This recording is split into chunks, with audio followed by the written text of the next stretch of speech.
natin ng manok para masangkot siya.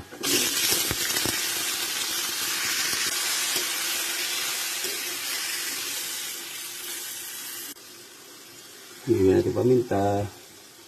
Okay na yun. Ang palasa. Okay na yun. Kumukulo na po. Lagyan natin ng curry powder.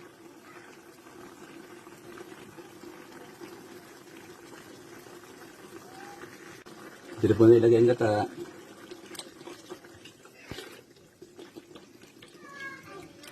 Mako natin kumulo. Ang carrots.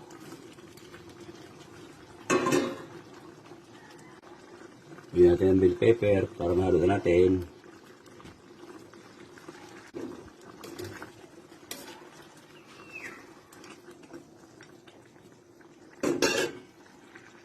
Luto na ang ating chicken curry mga idol. Maraming salamat sa inyong patuloy at pagtangkilik at panonood sa aking video. Sana po kayo